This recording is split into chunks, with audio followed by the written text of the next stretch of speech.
Glória a Deus, aleluias. Romanos capítulo 3, verso 17, diz assim a palavra do Senhor: e não conheceram o caminho da paz. Amém. Pode se assentar. Amém? E não conheceram o caminho da paz. Queridos irmãos, o capítulo 3 do livro de Romanos, ele é imprescindível, como todas as escrituras, né? Mas ele é imprescindível para nós entendermos as grandes misérias do ser humano e as grandes misericórdias do Senhor nosso Deus para nossas vidas. Quando nós começamos a ler no primeiro versículo e vamos seguindo, nós começamos a ver algo assim tremendo a respeito do ser humano, porque eu já falei aqui em outras pregações e retorno a repetir nesta, que às vezes nós olhamos para pessoas, e talvez nós mesmos tivéssemos feito isso antigamente, dizendo o seguinte, que nós somos bons, porque não batemos na esposa, não judiamos dos animais, não brigamos com o marido, não deixamos de pagar a conta, não deixamos de ser honesto. Isso deve ser feito de fato, de verdade. Mas independente de ser uma pessoa boa moralmente e eticamente, nós somos pecadores, não porque pecamos, mas pecamos por sermos pecadores. Haja visto que se nós somos pecadores e por conseguinte pecamos, qualquer que seja a nossa postura sem Cristo é uma postura de pecador, e qualquer que seja a nossa postura em Cristo é a postura de um pecador que foi redimido, foi regenerado, foi transformado, foi comprado e justificado pelo sangue de Jesus. De modo que, observe, eu vou ler a partir do versículo 10 agora, para ficar melhor o nosso contexto. Como está escrito: não há um justo, nenhum sequer. Não há ninguém que entenda, não há ninguém que busque a Deus. Todos se extraviaram e juntamente se fizeram inúteis. Não há quem faça o bem, não há nenhum só. A sua garganta é um sepulcro aberto, com as suas línguas tratam enganosamente. Peçonha de áspide está debaixo de seus lábios, cuja boca está cheia de maldade e amargura, ou cheia de maldição e amargura. Os seus pés são ligeiros para derramar sangue, em seus caminhos há destruição e miséria. Olha, observe agora: em seus caminhos há destruição e miséria, e não conheceram o caminho da paz. Não há temor de Deus diante dos seus olhos. Ora, nós sabemos que tudo o que há na lei, ao que estão debaixo da lei, o diz, para que toda a boca esteja fechada e todo mundo seja condenável diante de Deus. Por isso nenhuma carne será justificada diante dele pelas obras da lei, porque pela lei vem o conhecimento do pecado. Verso 21. Mas agora se manifestou sem lei a justiça de Deus, tendo o testemunho da lei e dos profetas, isto é, a justiça de Deus pela fé em Jesus Cristo, para todos e sobre todos os que creem, porque não há diferença, porque todos pecaram e destituídos estão da glória de Deus, sendo justificados gratuitamente pela sua graça, pela redenção que há em Cristo Jesus, o qual Deus propôs para a propiciação pela fé no seu sangue, para demonstrar a sua justiça pela remissão dos pecados, danos cometidos sob a paciência de Deus, para a demonstração da sua justiça neste tempo presente, para que ele seja justo e justificador daqueles que têm a fé em Jesus. Vamos parar por aqui, porque se eu estender muito, eu vou entrar aqui em mais uma série de 3, 4 sermões, e eu quero ser breve nesta noite. O versículo 27 que nós lemos, isso aqui é de pesar nossos corações, onde diz assim, e não conheceram o caminho da paz. E esse também é o título da mensagem de hoje. E não conheceram o caminho da paz. Se nós olharmos e pensarmos naquilo que nós entendemos de guerra ou de paz, logo vamos pensar em guerra, porque nós temos diversos tipos de guerra ou de guerras, né? Você vê guerras desde pequeno, a gente ouve, né, falar de guerra ou de guerras. Por exemplo, eu gosto de estudar, de ver por que aconteceu, como é que aconteceu. Eu gosto de história, Temos aqui em nossa frente um professor de história que estudou muito nesses últimos tempos sobre isso, aprendeu sobre a Primeira Guerra Mundial em 1914, a Segunda Guerra Mundial em 1938 até 45 e tal, aquele negócio todo aquele conflito. Eu, quando era criança, com 12 anos, me lembro da Guerra das Malvinas, entre a Inglaterra e a Argentina, por causa das Ilhas Malvinas, aqui na América do Sul, e outras guerras quando eu tinha meus 20 e poucos anos, por ocasião da guerra de Estados Unidos ali contra o Irã, ou contra o Iraque, aquela coisa toda, e outras mais que houveram, Irã e Iraque também, durante 10 anos, onde o Brasil foi grande fornecedor de armamento bélico, né, a Vibraz aqui em São José dos Campos, ali não sei se é Jacareí ou se é São José, bem no cantinho ali, encostado com a cidade de Jambeiro ali. Então ali também grande armamento bélico, vendeu muito para lá, teve muita matança, muitas guerras, muitas coisas, e tem ainda hoje, e tem o que a Bíblia nos ensina de guerras e rumores de guerras, mas não são guerras nesse nível bélico, mas também guerras na nossa mente, no nosso coração, no campo psicológico, no campo dos pensamentos. As pessoas entram em crise, outras chegam até se matar, não porque não tem dinheiro, tem até muitas vezes, mas não conseguem paz, não conseguem encontrar, e outros não se matam, não estão em guerra de conflitos armados, por exemplo, mas não entram, não conhecem o caminho da paz. Tão apresentado nas Escrituras Sagradas, porque uma coisa que a pessoa quer, eu imagino que seja paz. Quando a pessoa está com as dívidas apertando ali, dinheiro não está entrando, está desempregado, ou então está muito, por algum motivo ou outro de doença, alguma intempérie que ocorreu, suas finanças entram em crise, em colapso, e não tem de onde tirar, e às vezes falta uma oportunidade, e o dinheiro não dá para pagar as contas do mês, chega no fim do mês, as contas estão ali, vão acumulando, e aquela guerra, aquele conflito, isso é horrível. Agora, quando ele tem dinheiro, consegue pagar, embora às vezes não sobre, mas ele está em dia ali, está tudo certinho, já lhe dá paz. Chega no fim do mês, opa, paguei minhas contas, eu tenho aqui paz com as minhas contas, paguei a luz, paguei a água, paguei isso, aquilo outro, mercado, e assim por diante. Então aquilo lhe proporciona paz, mas mesmo assim, o texto nos aponta algo assim tremendo, sobre algo que o homem não atenta, porque se o homem atentasse, ele viria correndo aos pés do Senhor.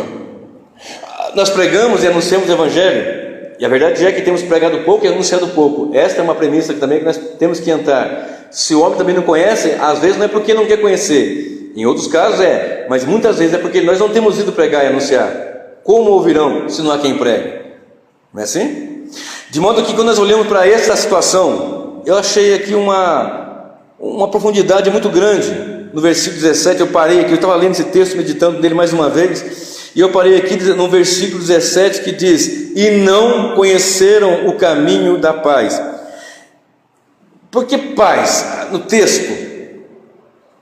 Porque esse caminho de paz é o caminho de Cristo, é o caminho do Senhor. Ele está falando da verdade do Evangelho. O verso 23, tão falado e tão citado, até por mim mesmo, que diz que todos pecaram e destituídos estão da glória de Deus. Nós olhamos para a palavra e vemos que o homem pecador não tem paz, ele não tem paz com Deus. Ele pode estar morando num país de conflito bélico, ele pode estar morando numa cidade, numa nação, num continente onde está havendo conflitos, porém, se ele estiver em Cristo, ele vai estar em paz. Às vezes ele pode estar passando dificuldade financeira, desemprego, alguma coisa, doença, alguma coisa dessa natureza na sua caminhada, porém, ele pode, embora tudo isso esteja lhe ocorrendo, ele pode ter paz, porque ele já conheceu o caminho da paz, que foi demonstrada pela palavra de Deus, através do Espírito Santo, usando alguns dos seus servos pela palavra. Porque nós olhamos para o texto bíblico, eu quero que você leia comigo, no livro de Romanos, capítulo 5, aí do ladinho, Romanos capítulo 5, olha o que diz a palavra do Senhor. Tendo sido, pois, justificados pela fé, temos paz com Deus, por nosso Senhor Jesus Cristo. Olha, vou repetir. Tendo sido, pois, justificados pela fé, temos paz com Deus, por nosso Senhor Jesus Cristo. Não dá tempo de falar hoje, não é o meu enfoque hoje, falar sobre a doutrina da justificação. Uma doutrina tão pouco ensinada, tão pouco pregada, tão pouco compreendida. Mas basicamente é assim: o homem é perdoado, e o mesmo Deus que perdoa, pelos mesmos méritos de Cristo, ele justifica. Porque Cristo, não tendo pecado, se fez pecado por nós, para que nós fôssemos feitos justiça de Deus. De modo que quando nós estamos em Cristo, nós somos justificados pelos méritos de Cristo na cruz do Calvário. Logo, se alguém apontar e dizer, mas você é um pecador, de fato sou mesmo, mas você fez isso, fez aquilo outro, no passado você fazia isso e aquilo, e é costume até de muitos que nos vêm na caminhada com o Senhor, dos que vieram de um caminho muito tenebroso, as pessoas nos olharem e falam, peraí, mas você fazia isso, fazia aquilo outro, esse era aquele que fazia aquilo outro, essa era aquela que vivia assim, agora está ali no culto com a Bíblia embaixo do braço, indo para a igreja, e vindo da igreja e falando de Jesus. Como é que pode? Quem garante que ela foi perdoada? O povo, o mundo não entende, não consegue, não suporta essa grande verdade. A grande verdade é que, embora tenhamos sido o que fomos, o que tivéssemos sido, adúlteros, prostitutas, bandidos, drogados, viciados, o que tivesse sido no passado, ébrios que daqueles que não têm, aquele contumaz mesmo, que olhando assim, meu Deus, é de manhã até a tarde. Mas quando ele é perdoado pelos méritos de Cristo, pela obra que Cristo fez na cruz do Calvário, ele é perdoado e justificado. Então quando Deus olha para nós, ele olha assim com paz. Olha o versículo 5: tendo sido, pois, justificados pela fé, temos paz com Deus por nosso Senhor Jesus Cristo. Então o homem vai ter paz com Deus. Agora estou em paz com Deus, porque Deus é um Deus irado contra o pecado. E quando Deus tem ira contra o pecado, já citei aqui N vezes sobre Deus ir com peso. Mas quando nós olhamos para o Evangelho, quando o Senhor nos salva, quando somos resgatados, Deus nos olha através de Cristo, de modo que, pelos méritos de Cristo, nós somos justificados pela fé. Então nós temos paz com Deus. Uma coisa é ter paz com Deus. E quando nós olhamos para outro texto bíblico, que está em Efésios 4, verso 7. Vai um pouquinho lá para Efésios, corre lá. Efésios, depois de Gálatas, Efésios, capítulo 4. E o verso de número 7, olha o que diz a palavra do Senhor.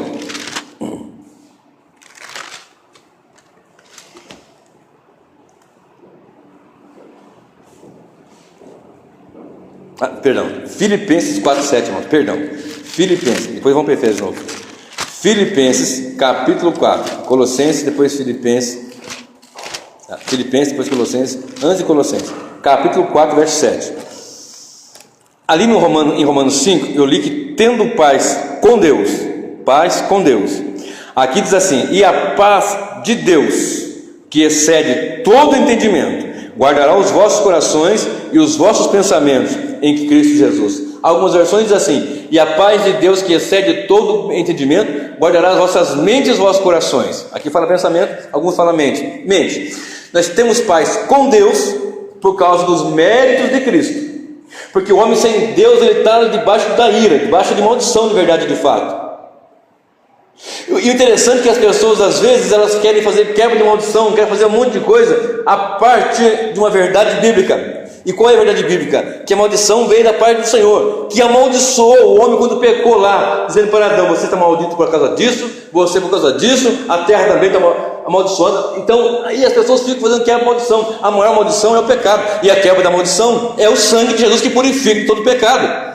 Então não tem que fazer quebra de maldição, fazer regressão, fazer aquele monte de trabalho que fazem regressão e vai lá para o passado e vai lá na semente na hora que foi fecundado, e depois vem com 10 dias, com um dia, com um ano, com não sei quanto, para quebrar aquela maldição na vida da pessoa. Se a premissa fosse essa, era só vir quebrando a vida do antepassado, do avô, do bisavô, do tataravô, vai passando e vai voltando até chegar em Adão. Não, mas a verdade é que a ira de Deus vem sobre os filhos da desobediência. E o homem sem Deus, ele está em guerra com Deus. Mas por Cristo temos paz com Deus. E em Cristo, o texto nos diz aqui em Filipenses 4, 7, a seguinte expressão muito gloriosa: e a paz de Deus. Eu vou ler o versículo 6. Não estejais inquietos por coisa alguma, antes as vossas petições sejam tudo conhecidas diante de Deus, pela oração e súplica, com ação de graça. E a paz de Deus, que excede todo entendimento, guardará os vossos corações e os vossos pensamentos em Cristo Jesus. Então, duas coisas temos aqui: paz de Deus e paz com Deus. Paz com Deus lá em Romanos, paz de Deus aqui no texto ora citado. Amém, queridos? Louvado seja o nome do Senhor. Entendido isso, olha só o que diz Efésios 4. Olha só o que diz Efésios capítulo 4 e o verso 32. Eu vou ler o 31 e 32. Toda a amargura e ira e cólera e gritaria e blasfêmia e toda malícia sejam tiradas dentre vós, Agora, antes, sede uns para com os outros benignos, misericordiosos, perdoando-vos uns aos outros, como também Deus vos perdoou em Cristo Jesus. Está entendendo por que temos paz com Deus e paz de Deus? Porque a ira, esse peso da parte de Deus em Cristo é aplacado. Olha só, Efésios ainda, do lado, aí seguindo, 5, verso 1 e 2: sede, pois, imitadores de Deus como filhos amados, e andai em amor, como também Cristo nos amou, e se entregou a si mesmo por nós, em oferta de sacrifício a Deus, em cheiro suave. Então o que Cristo fez foi uma oferta a Deus, em cheiro suave, para que nós tivéssemos paz de Deus e paz com Deus. Paz. E esse caminho da paz que a humanidade não quer. Por que eu digo humanidade? Observe, quem são esses? E não conheceram o caminho da paz? Quem? O que o apóstolo Paulo está dizendo aqui, que não há nenhum justo, nenhum sequer, não há ninguém que entenda, ninguém que busque a Deus, todos se extraviaram, e juntamente se fizeram inúteis, não há quem faça o bem, não há nenhum só. A sua garganta é um sepulcro aberto, com as línguas tratam enganosamente, peçonha de áspero de estar debaixo de seus lábios, e assim vai seguindo a sequência que nós lemos agora há pouco, de modo que o homem mais granfino, mais engravatado, melhor vestido que for, se ele não estiver em Cristo, ele está nesse caminho de morte, de guerra com Deus. O homem mais humilde, mais simples que porventura haja no planeta, em Cristo Jesus, ele tem paz de Deus, ele tem paz com Deus, porque ele entendeu o caminho da paz. E nós fazíamos parte, porque todos nós, olha o versículo 10 e o versículo 12: não há um justo, nem um sequer, não há ninguém que entenda. Porque muitos são sábios, conhecedores, filósofos, pensadores, homens altamente instruídos, com um cabedal cultural extremado, porém lhe falta sabedoria, lhe falta conhecimento de Deus. E a Bíblia nos instrui, nos ensina que o princípio da sabedoria é o temor a Deus. Então, por maior que seja o nosso cabedal cultural, filosófico, de todas as ciências, de matemática, de física, química, biologia, de tudo que você possa imaginar, tudo isso, certa feita Paulo disse assim: olha, eu sou hebreu de hebreus, eu sou da tribo de Benjamim, circuncidado ao 8º dia, instruído aos pés de Gamaliel, eu tenho conhecimento, dos da minha idade eu excedia muitos com o conhecimento que ele tinha, com a destreza que ele tinha, com a habilidade que ele tinha nas escrituras, na lei. Porém, ele disse que colocou tudo isso como esterco, para que a glória da presença do Senhor, do conhecimento de Deus, se fizesse na sua vida. Ou seja, o que eu fui, o que eu fiz, não importa, o que importa é daqui para frente com o Senhor Jesus. E sem Cristo nós estamos em guerra, e não conheceram o caminho da paz. Suas obras demonstram isso. Olha só, verso 11 e 12: não há ninguém que entenda, ninguém que busque a Deus, todos se extraviaram. Então o verso 9 e 10 diz que todos fizeram isso, e as obras que fazem demonstram isso. As obras do homem, do ser humano: ah, mas ele é bom, ele é caridoso, ele dá cesta básica, ele dá dinheiro para o pobre e tal. Mas ele precisa de ter esse conhecimento de Cristo, precisa de Cristo em sua vida. Porque se nós não tivermos Cristo, não nos arrependermos dos nossos pecados e não entrarmos pelo caminho da paz, que é o caminho de Cristo, nós estamos em guerra com Deus. E naquele grande dia, quando a trombeta soar, quando Cristo voltar, vai ser um dia de lamúria e de lástima, onde as pessoas vão gritar e vão clamar: montes caem sobre nós, rochedos caem sobre nós, e nos escondam da ira do Cordeiro e daquele que está no trono. Mas a igreja vai gritar e vai dizer: vem, Senhor, Maranata, a hora vem, Senhor Jesus, porque ela está em paz com Deus. Amém, queridos? Vocês lembram, não sei se vocês passaram por isso, eu sou de cidade pequena, e cidade pequena tem muito disso. Eu acho que na de vocês também aconteceu isso. Às vezes nós ligavam na escola e davam um supapo pelo vidro de um garotinho. Nós temos aqui atrás um professor também, não é isso? Levante a mão aí. Esse moço é um professor também, professor de matemática, não é? Não é isso? Aleluia. É dele que eu falei para vocês. Nós estivemos lá e falamos do Senhor Jesus, e o Espírito Santo trouxe ele aqui hoje. Como é que é seu nome mesmo? Esqueci. Hã? Ednei. Eita, não ia lembrar nunca. Aleluia, você é muito bem-vindo no nosso meio, viu? Sinta-se em casa, sinta-se à vontade. Maravilha, que bênção. Aleluia. Muito me alegro de ver você novamente. Olha que eu, antigamente, era um ótimo fisionomista. Eu via o rosto e jamais esquecia. Estou ficando velho, mas o seu rosto não esqueci não. Gasta. Que o Senhor te abençoe e te guarde. Aleluia. Muito bem, onde que eu estava mesmo? Sim, então, na escola, a gente dava uns catiripá para um garoto, só que o garoto tinha um irmão mais velho. Aí que era complicado. Você roscava lá e dava um pá no pé do vidro de um e capotava para lá. Aí, vou chamar meu irmão. Eu não podia chamar meu irmão, porque o meu irmão mais velho que me batia em mim. Então não tinha essa chance. Eu tinha que me virar. Essa chance eu não tinha. Eu apanhava mais do meu irmão mais velho do que... Aí, muito bem. Saí na rua e ficava sem paz. E agora? Se eu não estou em paz, como é que eu vou fazer? Aí eu tinha que fazer paz com aquele meu amiguinho. Aí ficava em paz com o irmãozão mais velho. Era mais ou menos assim. Não, vamos ficar de bem. Não sei se vocês tinham esse negócio de dedinho. Vamos ficar de bem, vamos. Aí o irmãozão velho, tudo bem? Não, estamos de bem, estamos amiguinho. Bati, não brigava depois, né? E mais ou menos assim, se nós estamos em paz com Deus, quando Cristo, nosso irmão mais velho, voltar, nós estamos tranquilos. Se nós não estamos em paz com Deus, quando o irmão mais velho voltar, nós vamos prestar contas com aquele que é soberano, é justo e santo e tem olhos como chama de fogo. Não adianta eu querer me excusar, não adianta eu querer dar uma explicação aqui ou acolá. As verdades do Senhor, elas são tremendas e Deus revelará tudo. Não tem como esquecer, mas eu... Não, Deus sabe todas as nossas situações, pensamentos, palavras, atitudes e assim por diante. Então as obras daquele que tem esse desvio do caminho, ou que não conhece o caminho, elas são declaradas aqui, o verso 17 e o verso 18, olha o que diz: e não conhecer o caminho da paz, não há temor de Deus diante dos seus olhos. Ora, se você não conhece o caminho da paz, você não vai ter temor diante do Senhor. Eu não conheço, por dois motivos. Primeiro, que eu não tenho prazer em conhecer, não tenho vontade de conhecer, e pode ser que alguém não ensinou plenamente, não pregou plenamente, mas na verdade as pessoas, na Bíblia nos instrui que a glória, que o céu, que tudo manifesta e Deus se expressa em tudo isso, e as pessoas não vão ter como se excusar. Um outro dia eu vou pregar bem sobre isso, sobre aquele que não ouviu o Evangelho como nós estamos pregando. Ninguém vai ter como se excusar ou se defender naquele grande dia, a não ser através dos méritos de Cristo na cruz do Calvário. De modo que o verso 18 diz: não há temor de Deus diante dos seus olhos. Quem não conhece a Deus não vai temer a Deus mesmo. Porque quando eu acho que é uma loucura, é uma insanidade, é uma incoerência do mais alto grau que você possa imaginar. Alguém que conhece o Evangelho, conhece a palavra, conhece a Deus, ouviu a palavra, congregou, participou, como por exemplo hoje da ceia do Senhor, esteve reunido com os irmãos, congregando em algum tempo, 2, 3, 4, 5 anos, ou ainda está congregando, mas não tem temor de Deus, porque às vezes a pessoa vem por costume, vem para a igreja por um mero costume de 1 ano, 2 anos, 3 anos, o pai e a mãe vem trazendo desde pequeno, mas nunca conheceu o poder da ressurreição em Cristo Jesus.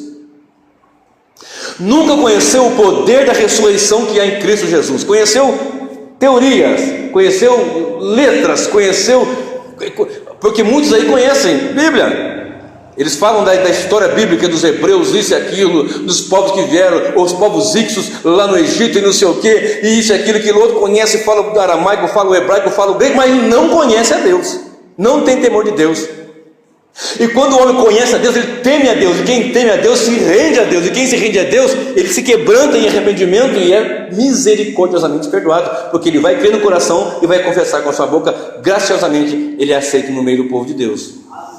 De modo que, sem este temor, eu fico pensando, é uma pessoa insana, que ouve, que anda, que vive nos adultérios, nas fornicações, nas tramóias, nas bebedeiras, e depois pega e vai ali disfarçadamente: eu vou para a igreja, eu sou um crente. Mas isso não é igreja. Eu preguei há pouco tempo agora aqui sobre o joio e o trigo, uma série de 4 mensagens. O que é de fato de verdade é que quando há temor, há quebrantamento. Quando há temor, nós louvamos a Deus por saber que todos estavam desviados, extraviados, longe do caminho, debaixo de guerra com Deus, porém, pelos méritos do Senhor Jesus, nós estamos na presença dele, para a honra e glória do seu nome. Não é pelo pregador, não é pela irmã, pelo irmão, pelo coral, pela banda, por nada disso. É tão somente pela ação divina em nossas vidas. Observe comigo o capítulo 14 do livro de João, bastante conhecido. João Evangelho, capítulo 14,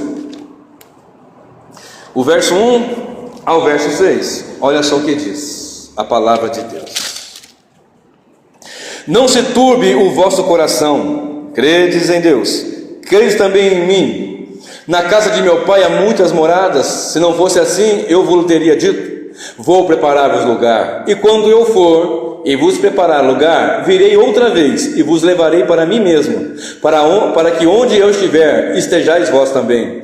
Mesmo vós sabeis onde vou, ou para onde vou, e conheceis o caminho. Disse-lhe Tomé: Senhor, nós não sabemos para onde vais, e como poderemos saber o caminho? Disse-lhe Jesus: Eu sou o caminho, e a verdade, e a vida. Ninguém vem ao Pai, senão por mim. Esse trecho aqui é imprescindível para a nossa compreensão, de modo que o versículo 6 que eu quero focar aqui, o Senhor estava dizendo ali, naquele momento da ceia, com os discípulos, Ele ensinando, e Ele falou que Ele é o caminho, a verdade e a vida, e foi perguntado por Tomé: Senhor, nós não sabemos para onde o Senhor vai, como vamos saber o caminho? Aí Ele vem e diz: Eu sou o caminho, a verdade e a vida. E agora Ele diz assim: ninguém vem ao Pai, a não ser por mim. Isso aqui é sempre falado, até por mim mesmo aqui. Ninguém vai ao Pai, não, ninguém vem ao Pai.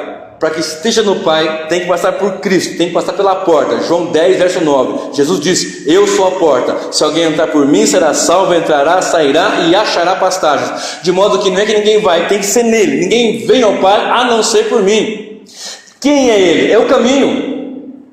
Jesus é o caminho, a verdade e a vida. Então nós temos que olhar para essa passagem que nós temos citado aqui em Romanos 3, verso 27. E não conhecer o caminho da paz. Quem é o caminho da paz? É Cristo. E não conhecendo Cristo, nós estamos num caminho de guerra. Mas quando conhecemos Cristo, nós conhecemos a Deus, conhecemos o Senhor, sabemos o caminho que estamos e temos temor de Deus. Eu friso, é uma insanidade, é uma insensatez, é uma loucura a pessoa saber que da verdade do Evangelho e viver dissolutamente, viver como se não tivesse no conhecimento que tem, porque isso será prestado conta com peso naquele grande dia. Atos 17, 31 não sai da minha boca, porque Deus tem determinado um dia que com juízo vai julgar todos, e disto deu prova ressuscitando a Jesus Cristo. O Jesus que eu prego da Bíblia, o Senhor, Ele morreu sim, mas ressuscitou e está vivo e assentado à direita do Deus Pai Todo-Poderoso, e voltará num grande poderoso dia que não sabemos, mas que pela Escritura está bem perto. A Bíblia nos fala que o apóstolo Paulo, ele perseguia o caminho. Atos 22, verso 4 diz que Paulo, ele perseguia o caminho. Por que ele perseguia o caminho? Que os seguidores de Cristo eram chamados, entre outras coisas, de a seita do caminho. Em outras ocasiões era chamado de a seita do Nazareno. Depois na frente começaram a chamar de a seita do caminho, os seguidores do caminho. E Paulo, diz o texto 22 de Atos 4, ele se justificando, ele disse: eu era perseguidor do caminho. Se nós olharmos para Atos 9:2, ele saiu com cartas para perseguir os do caminho. Então foi conhecido que aqueles que eram cristãos, eles antes eram chamados de a seita dos nazarenos, depois a seita do caminho, ou os seguidores do caminho. E em Atos 11, verso 33, Atos 11, me fugiu agora o versículo, diz assim, que em Antioquia foi pela primeira vez chamado os discípulos de cristãos, o que nós chamamos até hoje, cristãos, seguidores de Cristo, pequenos Cristo, acho que é 11:36 de Atos, de modo que ele perseguiu o caminho, e o caminho é Cristo. Paulo agora em Atos 24, verso 14, diz que ele serve ao Deus do caminho. Ele perseguia o caminho, ele andava contra o caminho, depois deu testemunho do caminho e andou servindo o Deus do caminho. Quem é? Cristo Jesus. Porque os homens não conheceram o caminho da paz, e não conhecendo o caminho da paz, eles estão numa situação terrível. Porque em João 14:6 que nós lemos, no caminho, na verdade e na vida, nós temos eu gosto de fazer essa comparação lá com o tabernáculo, com o átrio, com o lugar santo e com o santo dos santos.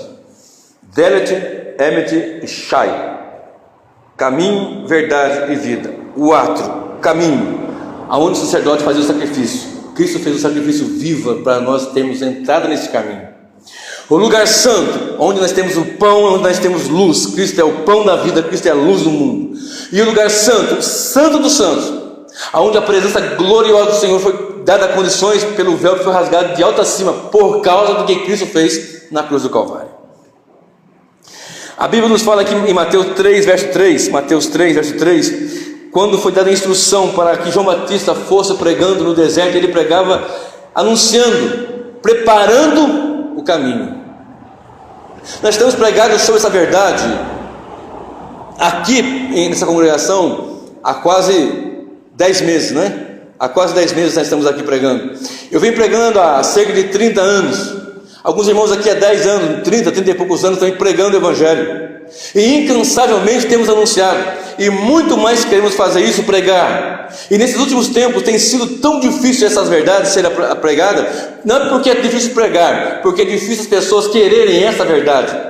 Porque as pessoas elas querem ficar ricas, elas entram num lugar chamado templo, ou lugar de culto, lugar de adoração, de culto a Deus, pensando que ali vão ficar ricas, pensando que ela entra hoje e todos os seus problemas vão ser resolvidos. Eu tenho que dizer a verdade, não é assim. Deus é poderoso para fazer de novo, abrir o mar vermelho, fazer o sol parar, o universo parar, ou rodar, enfim, não importa. Ele é poderoso, porém nós temos que entender e pregar a verdade. Às vezes você vem, Deus te traz, porque ninguém vê se Ele não trazer. Ele nos revivifica, Ele nos faz entender o Evangelho. E muitas vezes passamos grandes lutas e tribulações, mas mesmo assim nós podemos ter paz, porque nós não estamos mais no caminho de trevas, no caminho de guerra, num caminho que não vai nos levar à vida, mas no caminho. Agora não é mais num, agora é no caminho. E não conheceram o caminho da paz. Mas quando você conhece o caminho da paz, que é Cristo, você vai estar no átrio, você vai estar no lugar santo e vai poder estar no lugar santo do santo, porque Ele abriu. Olha só o que diz em Hebreus capítulo 10. Olha lá, corre para Hebreus aí. Hebreus capítulo 10. Observe. Eu vou ler do verso 11 hoje. Hebreus capítulo 10, verso 11. Olha só o que diz a Sagrada Escritura. E assim, todo sacerdote aparece cada dia, ministrando e oferecendo muitas vezes os mesmos sacrifícios que nunca podem tirar os pecados. Mas este, havendo oferecido para sempre um único sacrifício pelos pecados, está assentado à destra de Deus, daqui em diante, esperando até que os seus inimigos sejam postos por escabelo de teus pés. Porque uma só oblação aperfeiçoou para sempre os que são santificados. Está falando da cruz do Calvário. E também o Espírito Santo nolo testifica, porque depois de haver dito: esta é a aliança que farei com ele depois daqueles dias, diz o Senhor, porei as minhas palavras em seus corações e as escreverei em seus entendimentos, acrescenta: jamais me lembrarei dos seus pecados e de suas iniquidades. Onde há remissão de pecados, deste não há mais oblação para o pecado. Está entendendo o que Cristo fez? Pelo que Ele fez na cruz do Calvário, nos chamando, nos limpando, redimindo, purificando, resgatando, perdoando, lavando, não lembra mais dos pecados, porque foi feito um sacrifício vivo, glorioso. Verso 19: tendo, pois, irmãos, ousadia para entrar no santuário. Lembra que eu falei o caminho, a verdade e a vida, o átrio, o lugar santo e o santo dos santos? Tendo, pois, irmãos, ousadia para entrar no santuário, pelo sangue de Jesus, pelo novo e vivo caminho que Ele nos consagrou pelo véu, isto é, pela sua carne, e tendo um grande sacerdote sobre a casa de Deus, cheguemos-nos com verdadeiro coração e inteira certeza de fé, tendo os corações purificados da má consciência e o corpo lavado com água limpa. Entenda isso aqui agora.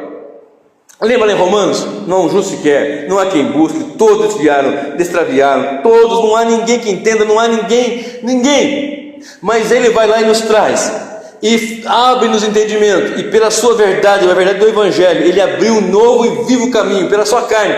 O véu que foi rasgado de alto a baixo no templo, que abriu acesso ao lugar santo, uma tipologia da sua carne que foi rasgada com aqueles cravos, com aquela coroa de espinho, com aquela lança que Ele feriu o lado. E por esse caminho que Ele abriu, nós temos acesso direto a Deus Pai Todo-Poderoso. Nós temos acesso ao Senhor por uma única obra. Não precisa ficar subindo o monte, descendo do monte, de joelho, de costa, com cruz na costa, em cruz na costa, fazendo isso aqui. Não, já foi feito um único sacrifício.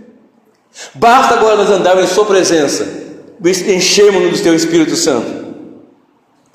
Olha só, em Atos 18, nós temos uma passagem ali, e o verso 26, eu quero ler com vocês rapidamente, já estou quase encerrando. Atos 18, Atos dos Apóstolos 18, verso 26, olha só o que diz.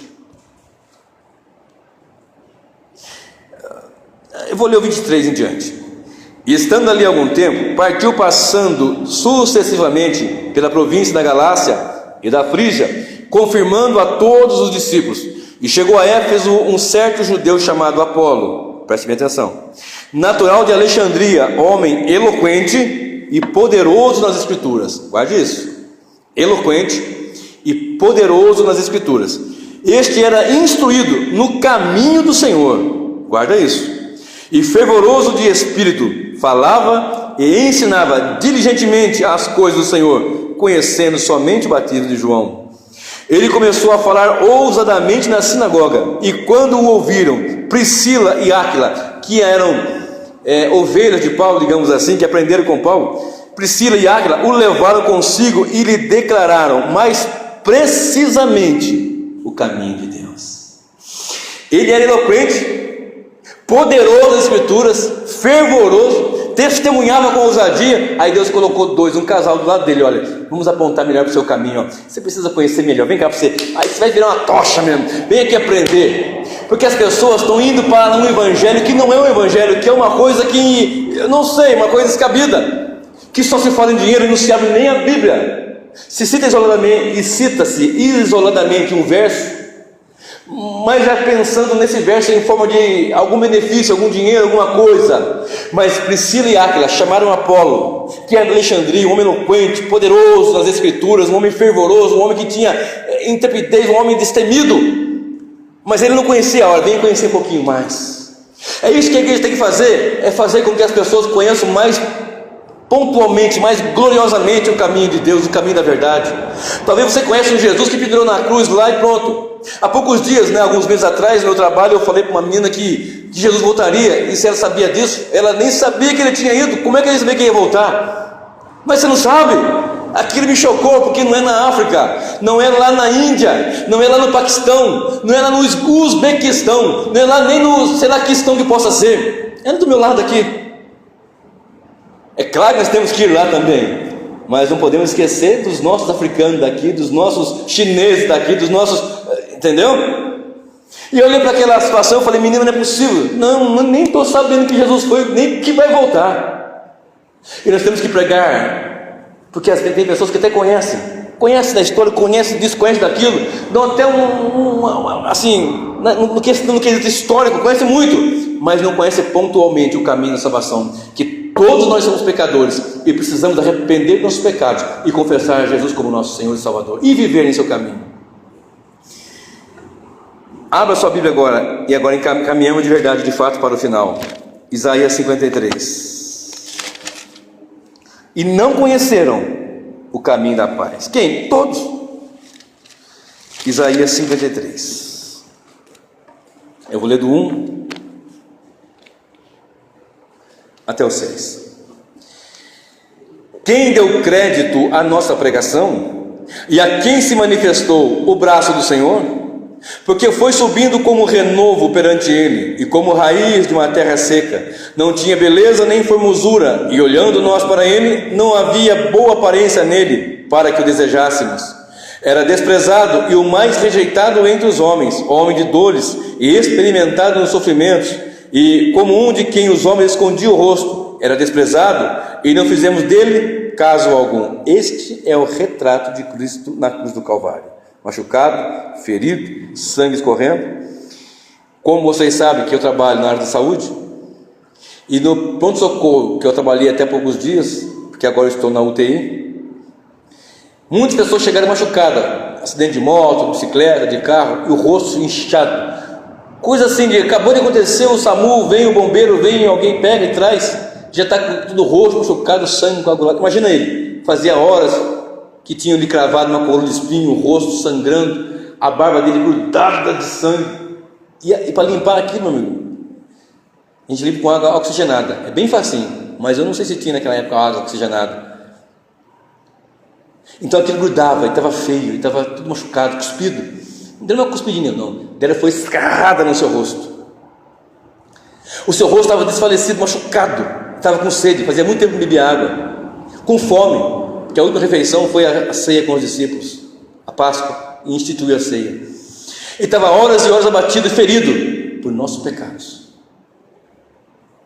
E ali não havia beleza alguma, nem uma formosura. Imagina alguém machucado, você já viu? Eu vi muito. É horrível, a pessoa está machucada, feia, aquele sangue, o vermelho saindo na hora, e aquele que já coagulou ali, tem os dois, aquele sangue preto que coagula, que gruda, que emprasta. Assim que estava, o rosto batendo muito no rosto dele. Não foi tapinha, foi tapa, soco e punhada. Bofetada é tapa, e punhada, punho, soco.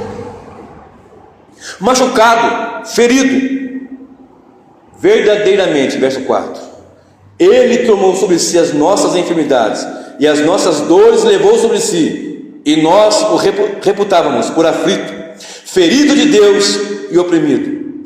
Mas agora preste bem atenção: mas ele foi ferido por causa das nossas transgressões, por minha transgressão, por os meus pecados, pelos seus pecados, pelos nossos pecados, e moído por causa das nossas iniquidades, e o castigo que nos traz a paz estava sobre ele, e pelas suas pisaduras fomos sarados. E não conheceram o caminho da paz, lá em Romanos 3, verso 27, e o castigo que nos traz a paz estava sobre ele. Se nós temos paz de Deus, se temos paz com Deus, e andamos no caminho da paz, é porque o castigo que nos traz a paz, que era para mim, que era para você, que era para eu sofrer, ele sofreu em nosso lugar, e tendo ele sofrido em nosso lugar, nos abriu um novo e vivo caminho, através da carne rasgada como o véu no templo, nos dando acesso pelo novo e vivo caminho. Chegamos em Deus e com firmeza, com toda certeza, podemos ser ouvidos pelo Senhor e recebidos pelo Senhor. Verso 6: Todos nós andávamos desgarrados como ovelhas, cada um se desviava pelo seu caminho, mas o Senhor fez cair sobre ele a iniquidade de todos nós. Andávamos desgarrados como ovelha, cada um pelo seu caminho, mas não conhecíamos o caminho da paz. E o castigo que nos traz a paz, que só ele podia fazer, o castigo que machucou, que bateram muito, que foi chibatado, que foi chicotado, que arrebentaram com ele, que deixaram no moído. Ele podia ter morrido de hipovolemia, que é hipo, é baixo, é menos, é baixo. Volemia, volume, ele poderia ter morrido de baixo volume de líquido no corpo. A hipovolemia, ela vem quando o homem perde muito líquido, seja o líquido água, seja sangue, ou no caso dele as duas coisas, porque nós vemos no texto que saiu água e sangue. Então quando alguém entra em choque hipovolêmico, é choque que baixou a quantidade de líquido no seu corpo. O homem adulto tem de 67%, 70% de líquido no seu corpo. Então quando ele perde volume, vai perdendo volume, ele morre por choque hipovolêmico, acaba as funções do seu organismo, não consegue trabalhar. O sangue não tem como bombear. Se o sangue não é bombeado, não há oxigênio, porque o sangue é que leva o oxigênio. As moléculas no sangue, elas levam o oxigênio para todo o sistema, para todo o corpo.